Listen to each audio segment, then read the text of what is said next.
vamos a comenzar con nuestro estudio que hemos postergado ya por algunas semanas, pero que el día de hoy vamos a darle continuidad al versículo 18 del libro de Romanos, el primer capítulo. Estamos estudiando de una manera sistemática todo el libro de Romanos, verso por verso.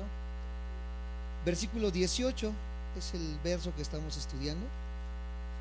Concretamente estamos estudiando el tema de la ira de Dios. Llevamos ya tres o cuatro sesiones acerca de la ira de Dios, y todo encerrado en el versículo 18 del primer capítulo del libro de Romanos, el cual vamos a darle lectura rápidamente para nuevamente recordar nuestro estudio y sentar la base para el estudio del día de hoy. Y dice de esta manera: porque la ira de Dios, di conmigo, porque la ira de Dios, ¿qué pasa? Se revela desde el cielo contra toda impiedad e injusticia de los hombres que detienen con injusticia la verdad. Semanas pasadas, o la semana pasada que tuvimos nuestro estudio, vimos que veríamos 4 o 5 puntos, seis facetas o 6 puntos que hablan acerca de la ira de Dios y que podemos ver en este simple pasaje. Les decía que íbamos a ver su carácter, su tiempo, su fuente, su alcance y naturaleza y su causa. Eso es lo que vimos la última semana, lo que analizamos la última semana. Y el día de hoy vamos a comenzar a ver más a profundidad la ira de Dios, y muy específicamente vamos a ver el carácter de la ira de Dios, el carácter de la ira de Dios. Antes que nada, les damos la bienvenida a aquellos que nos ven a través de nuestra página de Facebook. Les agradecemos que tengan a bien en seguirnos, el que puedan disponer el tiempo para poder estudiar con nosotros la palabra de Dios. Les damos la bienvenida a aquellos que se unen todos los jueves aquí a la congregación y que están aquí presentes, y aquellos que aún no son parte de la congregación pero están buscando una iglesia donde congregarse. Les invitamos a que puedan asistir todos los jueves a las 5:30 o domingos a las 10 de la mañana con nuestros estudios. Les recordamos que nuestro interés no es promover una iglesia, sino que la palabra de verdad sea difundida sin diluir.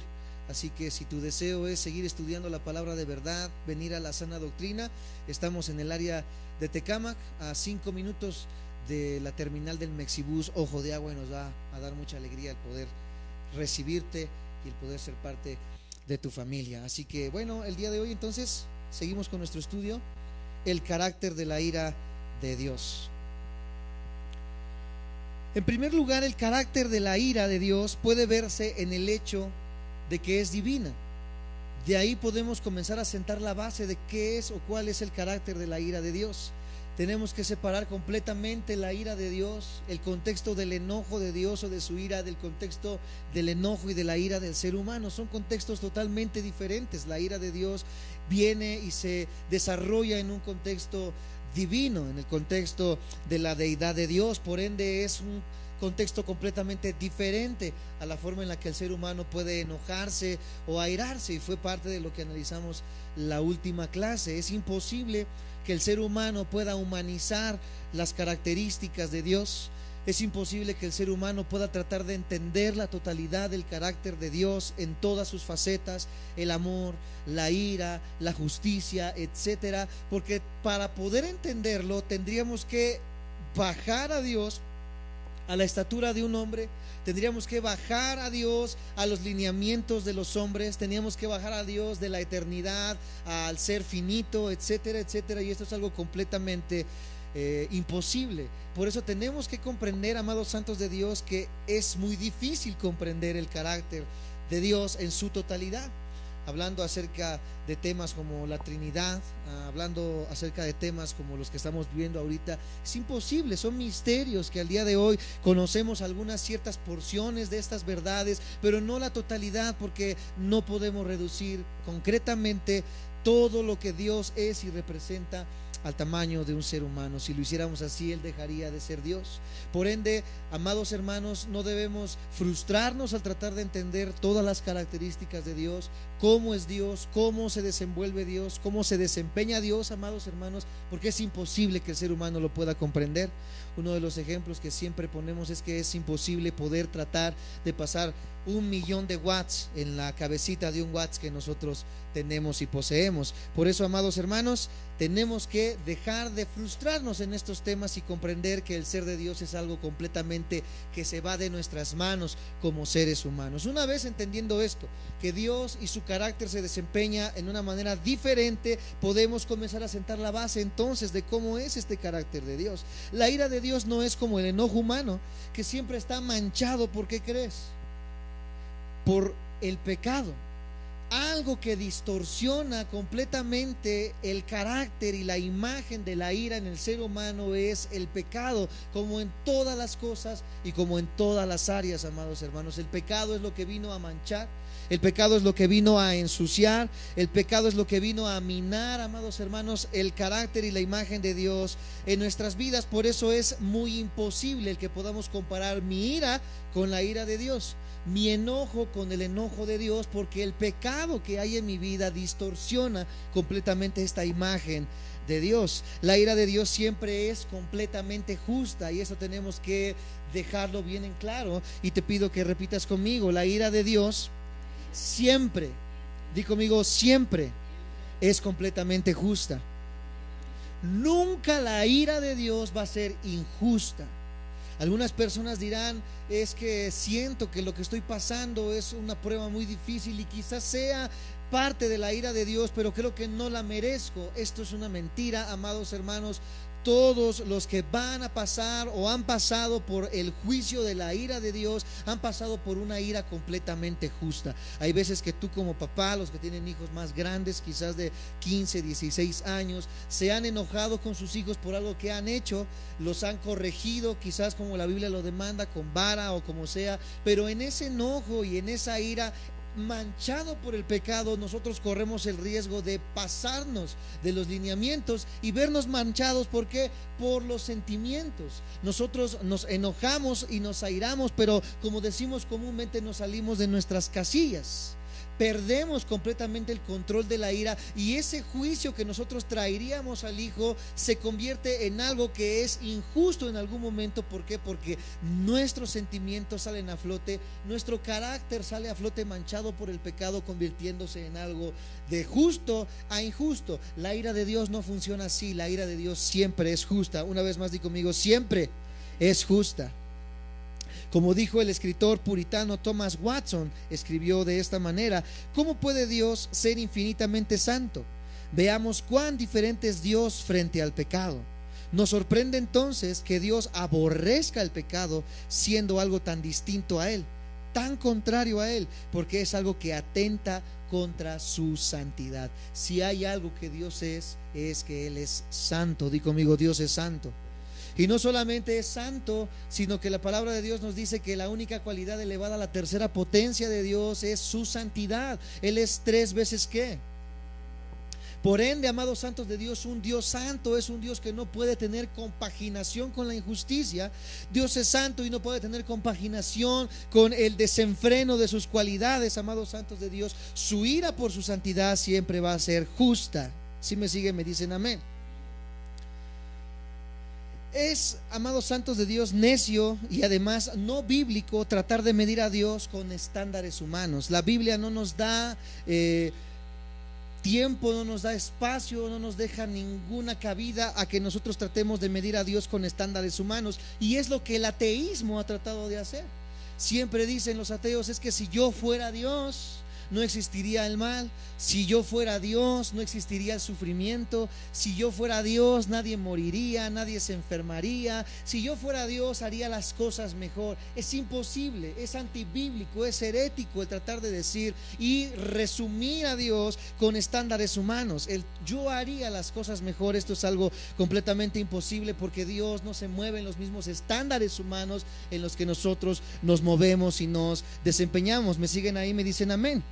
Entonces sería antibíblico poder decir que Dios se reduce a estándares humanos y tratar yo de asemejar el carácter de Dios y su ira con métodos o medidas humanas. El enojo de Dios no es como una rabia caprichosa. El enojo de Dios no es como una rabia irracional, que es la única respuesta coherente a un Dios completamente santo hacia la maldad. Dios no podría ser santo sin estar enojado contra el pecado. Dios no podría ser santo sin estar airado en contra del mal, amados santos de Dios. Si Dios estuviera compaginado con el mal, si Dios perdonara de una manera deliberada, por así decirlo, si Dios fuera lisonjero, esta es la palabra, con el pecado, amados hermanos, sería un Dios amoral. Mucho más, sería un Dios monstruoso si Dios fuera un Dios que no castigara el pecado, siendo un Dios 3 veces santo.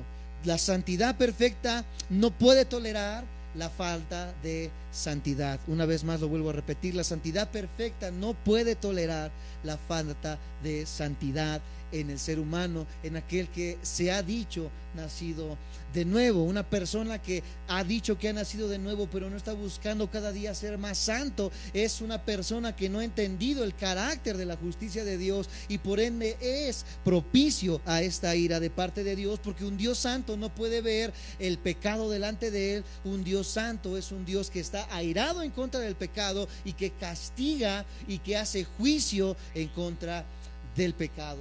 Algo triste que al día de hoy hemos visto, amados santos de Dios, es que la gente hoy en día predica un evangelio solamente de amor, solamente de paz, un evangelio en el cual dice todo se vale en la iglesia, un evangelio en el cual dice todo se vale entre las personas, no importa lo que hayas hecho, no importa lo que haya pasado. Dios es un Dios de amor que puede perdonarte las veces que tú caigas, y parece ser que es 100% bíblico, pero cuando lo divorciamos de la ira y del juicio de Dios, esto se convierte en una herejía, porque una herejía es una verdad inflada. Y cuando yo solamente inflo el amor de Dios, pero no lo compagino de una manera analógica también con la ira de Dios y con el juicio de Dios en contra del pecado, he desvirtuado el carácter de Dios. Dios es un Dios completamente amor, pero también es un Dios que se ira en contra del pecado. ¿Me siguen? Me dicen amén. Entonces, como cristianos debemos entender que en nuestro estudio debemos de hacer un balance en todas las cualidades de Dios, porque Dios es, amados santos de Dios, completamente perfecto en todas sus cualidades. Nuevamente, Él está enojado en contra del pecado porque es un Dios santo. Di conmigo, Dios es un Dios santo y no tolera el pecado. Ciertamente ese es el ABC del cristianismo. El cristiano que ha venido a los pies de Cristo, valga la redundancia, tiene que entender esta verdad.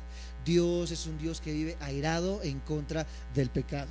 Cuando el cristiano entiende que Dios es un Dios que vive airado en contra del pecado, va a comprender el precio tan grande que se pagó en la cruz del Calvario por mis pecados.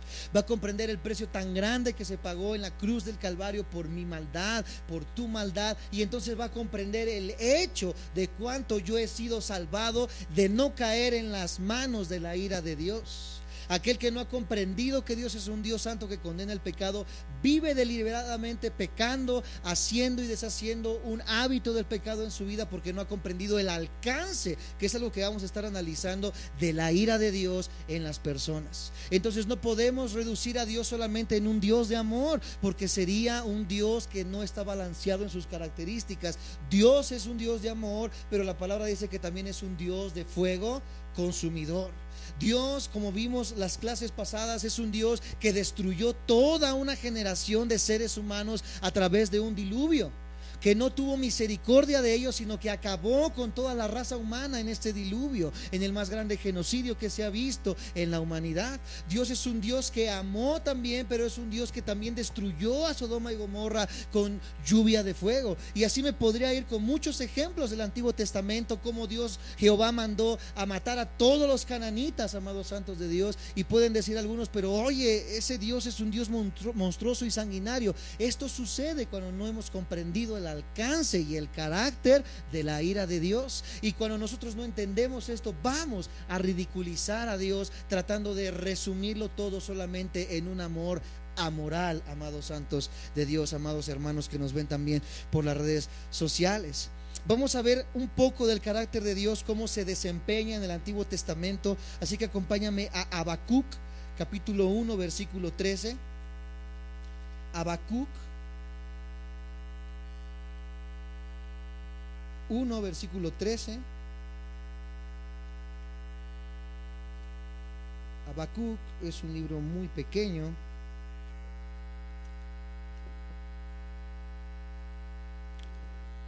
Cuando lo tengan me dicen amén.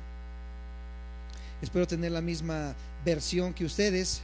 Dice: muy limpio eres de ojos para ver el mal, ni puedes mirar el agravio. Dice Habacuc aquí en el capítulo 1. ¿Cómo dice aquí? Muy limpio eres de ojos para ver el mal, ni puedes ver el agravio, porque ¿qué ves a los menospreciadores y callas cuando destruye el impío al más justo que él? Él es limpio de ojos. En él no puede haber cabida en mirar el mal como nosotros lo vemos de una manera atrayente, amados santos de Dios. Él no puede ser atraído por el pecado, sino por el contrario, él repudia el pecado. ¿Me siguen? Me dicen amén.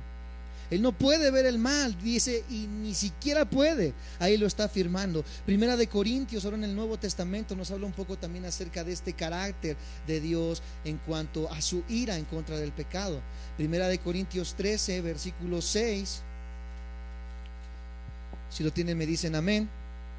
Primera de Corintios 13, 6 dice: no se goza de qué, de la injusticia, mas se goza de la verdad. El amor no puede tolerar lo que no sea santo.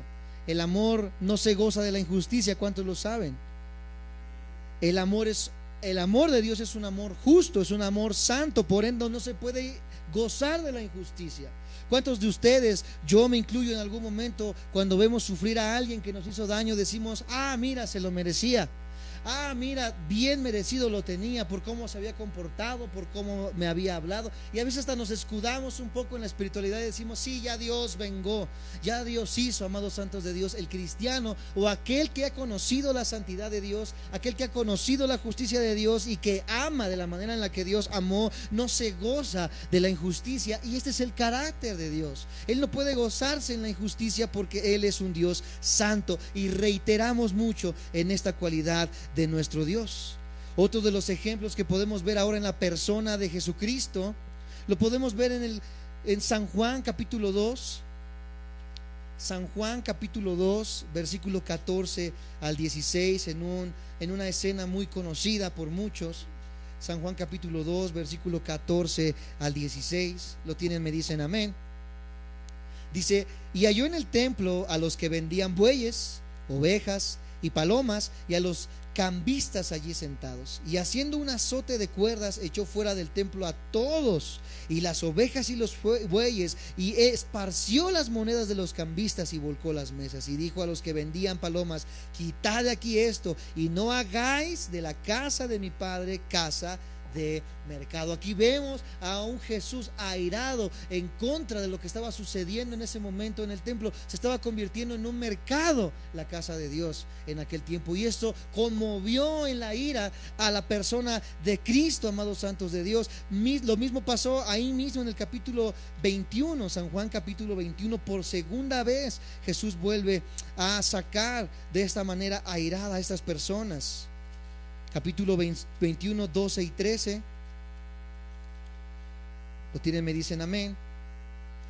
Dice de esta manera: les dijo Jesús: venid, comed. Y ninguno de los discípulos se atrevía a preguntarle: ¿tú quién eres?, sabiendo que era el Señor. Vino pues Jesús y tomó el pan y les dio, y asimismo del pescado. Creo que yo me equivoqué en mi verso. ¿Sí? No, yo sí está bien, lo estamos leyendo bien, pero no es la cita que yo quería poner. Bueno, en este pasaje que acabamos de leer, cuando Cristo estaba en el templo, podemos ver a un Cristo enfurecido. Podemos ver a un Cristo que estaba viendo cómo estaba siendo deshonrada de una manera tan flagrante, amados santos de Dios, la casa del Padre. Al hablar en representación de los pecadores que habitaban en Jerusalén, Jeremías también reconoció lo justo del castigo de Dios. Lamentaciones 1:18, espero ahora sí haberlo escrito bien. Lamentaciones capítulo 1, versículo 18.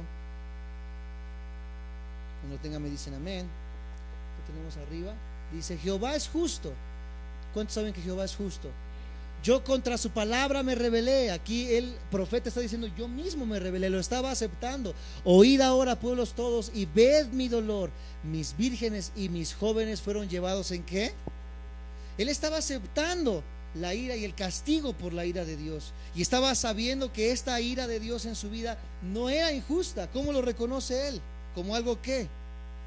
Como algo justo. Al confesar delante de Josué que había guardado para sí parte del botín, también en Josué capítulo 7, acompáñenme por favor. Josué capítulo 7,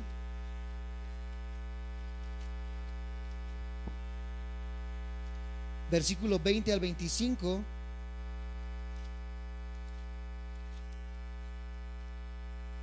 Dice de esta manera Josué 7, 20 al 25. Y Acán respondió Josué diciendo: verdaderamente yo he pecado contra Jehová, el Dios de Israel, y así he hecho. Pues vi entre los despojos un manto babilónico muy bueno, y 200 siclos de plata, y un lingote de oro de peso de 50 siclos, lo cual codicié y tomé, y he aquí que está escondido bajo tierra en medio de mi tienda, y el dinero debajo de ello. Josué entonces envió mensajeros, los cuales fueron corriendo a la tienda, y aquí estaba escondido en su tienda, y el dinero debajo de ello. Y tomándolo de en medio de la tienda, lo trajeron a Josué y a todos los hijos de Israel, y lo pusieron delante de Jehová. Entonces Josué y todo Israel con él tomaron a Acán hijo de Zerá, el dinero, el manto, el lingote de oro, sus hijos, sus hijas, sus bueyes, sus asnos, sus ovejas, su tienda y todo cuanto tenía, y lo llevaron todo al valle de Acor. Y le dijo Josué: ¿por qué nos has turbado? Túrbete Jehová en este día. Y todos los israelitas, ¿los qué? Los apedrearon, y los después de apedrearlos. Imagínate que hoy el castigo al pecado fuera como en el Antiguo Testamento.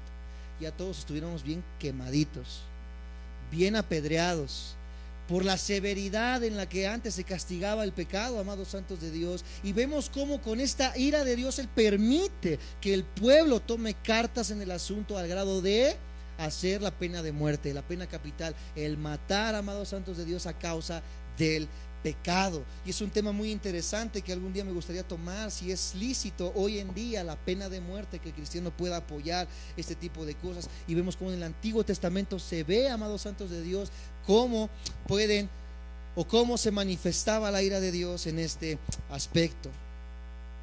Hasta en las sociedades humanas torcidas y depravadas se reconoce la indignación en contra de los vicios, en contra del crimen, como un elemento esencial de la voluntad humana.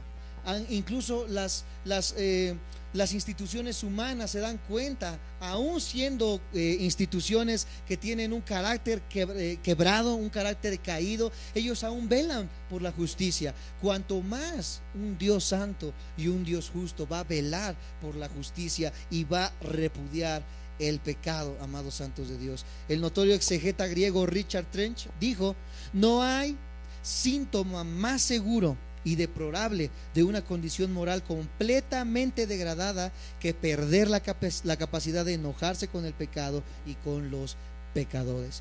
Cuando comenzamos a declinar en la forma moral en la que nos desempeñamos, cuando comenzamos a dejar de sentir enojo por el pecado. Cuando una persona comienza a desensibilizarse por el pecado, cuando una persona comienza a desensibilizarse de la santidad de Dios, comienza a corromperse su vida y comienza a vivir una vida apartada de Dios, y una vida apartada de los lineamientos de Dios solamente sí o sí puede acarrear la ira de Dios a su vida.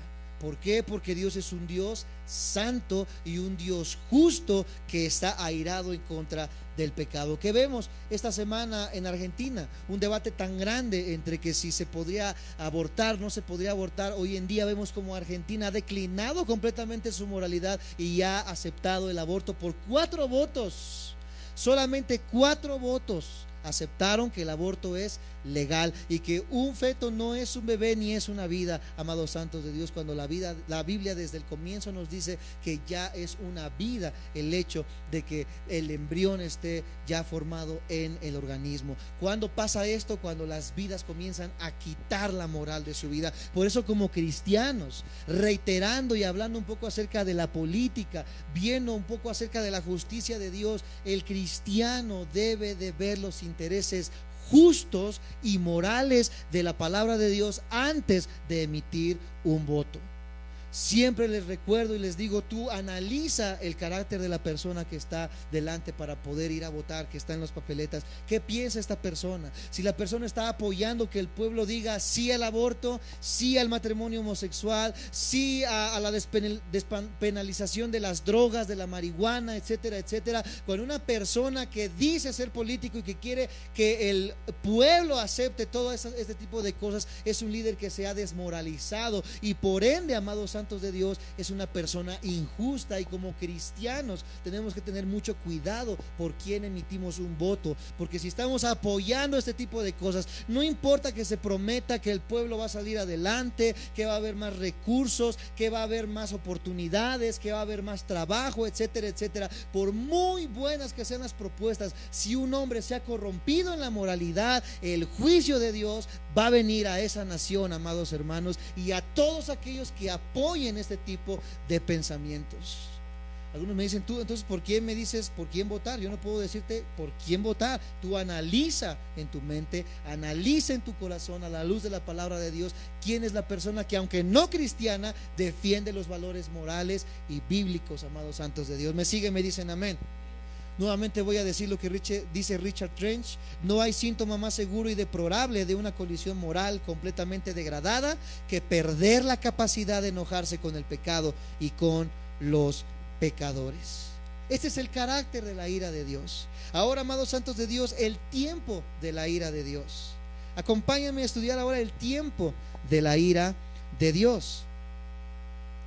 ¿Cómo que el tiempo, Isaí? Volvamos a Romanos. Qué precioso estudio estamos tomando acerca de Romanos, ¿eh? Nos estamos echando un corte miñón ahorita. Romanos 1 versículo 18 nuevamente dice: porque la ira de Dios se revela. Subráyalo ahí en tu libreta. Ahí está hablando de un tiempo. Se revela. La pregunta es ¿cuándo? Se revela. ¿Cómo se revela? ¿De qué forma? Estamos desmenuzando con lupa este pasaje 18. Llevamos más de 4 sesiones con la ira de Dios en un solo versículo. Se revela. Estamos hablando del tiempo de la ira de Dios. El tiempo oportuno de la ira de Dios puede verse en el hecho de que se revela. O con una traducción más precisa, si nos vamos al original griego, dice: es constantemente revelada. Di conmigo: es constantemente revelada. ¿Qué es algo que es constante? Que es todo el tiempo. Y si es todo el tiempo, podemos ver revelado en el tiempo del Antiguo Testamento, lo podemos ver revelado en el Nuevo Testamento, lo podemos ver revelado en nuestro presente y lo podemos ver revelado en el futuro. La ira de Dios se revela constantemente en todos los tiempos. ¿Cuál es el tiempo de la ira de Dios? Todo el tiempo se revela la ira de Dios. La palabra para revelar es la palabra apocalupt, de la palabra donde viene apocalipsis. Y apocalupt significa revelar, y tiene un significado básico de descubrir, sacar a la luz o dar a conocer. Eso significa apocalupt. La ira de Dios siempre le ha sido revelada a la humanidad caída y está ilustrada en repetidas ocasiones a lo largo de las Escrituras. Cuando vemos la ira de Dios manifestada, por ejemplo, cuando Adán y Eva pecan y se esconden, amados santos de Dios, para encubrir su pecado, y viene Dios y los encuentra por ahí y les dice: ¿verdad? ¿Por qué se han vestido ustedes con hierbas? Yo soy el que proveo el cubrirse, y Él les provee de pieles de animales. Algunos dicen: oye, ¿Adán y Eva fue salvo? ¿Realmente alcanzaron el perdón? Porque no vemos nada ahí en la Biblia acerca de que si fueron salvos o no fueron salvos. Cuando nosotros vemos que Jehová les dice: no es con plantas, o sea, hablando de la religión, no es lo que tú quieres, no es lo que tú piensas, no es de la manera en la que tú crees que vas a ser salvo, es como yo digo, dice Jehová. ¿Y cómo lo sabemos? Porque Él provee el primer sacrificio en toda la historia. Porque ¿qué cosa les da para cubrirse? Pieles. Para poder tener la piel, ¿qué tuvo que hacer? Y fue el primer derramamiento de sangre que vemos desde el Génesis, porque sin derramamiento de sangre no hay remisión de pecados. Ahí podemos ver la remisión de pecados de Adán y Eva cuando Jehová los cubre con las pieles. Es Jehová el que provee y nunca el ser humano para su salvación. ¿Me siguen? Me dicen amén. Vemos ahí que Jehová se enoja con Adán y Eva y comienza a decir que saldrían cardos de las plantas, habría veneno en los animales, aquellos animales que eran dóciles se volvieron feroces, la mujer daría a luz con dolor, etcétera, etcétera. Y vemos la maldición de parte de Dios a causa de ¿qué? Del pecado. ¿Qué acarrea el pecado a la vida de una persona? Solamente maldición, muerte. Y aquí vemos la ira de Dios manifestado en el tiempo desde el Génesis, desde el Antiguo Testamento para con el primer matrimonio. Hasta la tierra misma fue maldecida como consecuencia de ello. Ya se mencionó también la ira de Dios con el diluvio. Ya se mencionó Sodoma y Gomorra, ya se mencionó el hundimiento del ejército del faraón. Fue revelada también en la maldición de la ley, sobre todo la transgresión, y en la institución del sistema de sacrificios, amados santos de Dios. Pero vemos cómo todo el Antiguo Testamento está tapizado ¿de qué? De la ira manifestada de Dios en contra de un pueblo rebelde, en contra de un pueblo apóstata, en contra de un pueblo idólatra, en contra de un pueblo de pecado, amados hermanos. ¿Cómo está tu vida el día de hoy? Ya yo creo que tu mente está empezando a patinar en que cómo está nuestra vida, en que nos habían enseñado que Dios era peace and love, pero ciertamente Dios es un Dios que vive airado en contra del pecado. A un nivel completamente superior, la revelación suprema de la ira de Dios podemos verla ¿en dónde? Por sobre todas las cosas, sobre cualquier cosa que haya pasado en toda la historia, donde vemos la ira de Dios en su máxima culminación, en la cruz del Calvario. Ahí vemos cómo la ira de Dios reposó sobre la persona de Cristo Jesús por tus pecados y por mis pecados. Esa ira que debería haber caído sobre ti y sobre de mí, cayó sobre la vida de Cristo, cayó sobre la persona de Cristo. Y Él era perfecto, amado por su Padre, y fue condenado a muerte como el único medio por el cual la humanidad caída pudiera ser redimida de esta maldición del pecado. El comentarista británico, yo espero decirlo bien, Geoffrey Wilson, escribió: Dios no es un espectador indolente de los eventos mundiales. Él está dinámicamente activo en los asuntos humanos. La convicción de pecado es algo que el juicio divino puntualiza constantemente. Y el historiador Freud escribió: una lección, tan solo una, que puede afirmarse ha sido repetida por la historia con clara distinción, es que el mundo de alguna manera está construido sobre fundamentos morales que a la larga a los buenos les va bien y a los malos les va mal. ¿De dónde salieron estos principios morales, amados santos de Dios? ¿De dónde salieron estas bases del ABC para que todos los juicios sean de una manera balanceada, amados hermanos? Vemos desde la antigüedad que muchas de las bases morales de la jurisprudencia en los juzgados vienen de la palabra de Dios.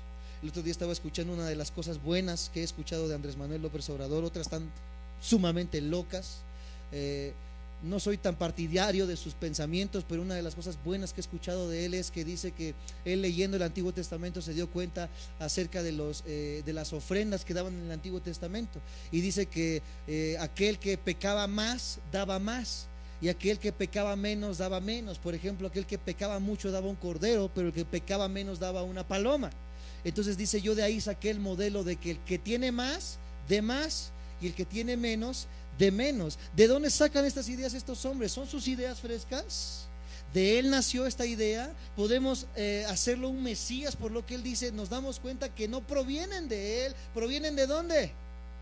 Y así muchos de los grandes gobiernos que hemos visto, Martin Luther King, etcétera, etcétera, hombres tan grandes en la historia que hemos conocido, que han sido tan fieles a la justicia, muchos de sus pensamientos justos han venido, si no es que la totalidad, de la revelación de la palabra de Dios. No es por nosotros ni para nosotros, todo es por Dios y para su gloria. Nos preguntamos entonces, ¿por qué tanta gente malvada prospera a pesar de que pareciera como si pudieran hacer el mal en medio de la más completa impunidad?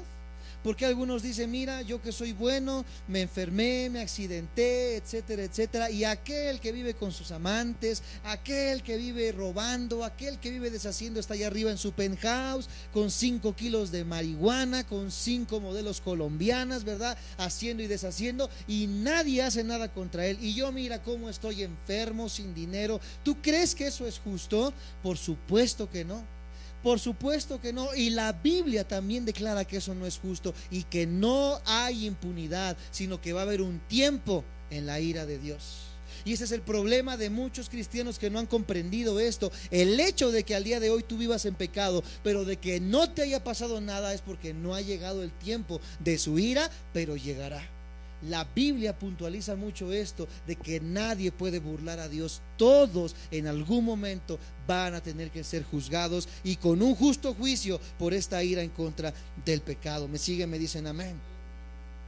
Esos vasos almacenados de ira nos lo dice en Romanos capítulo 2 versículo 5.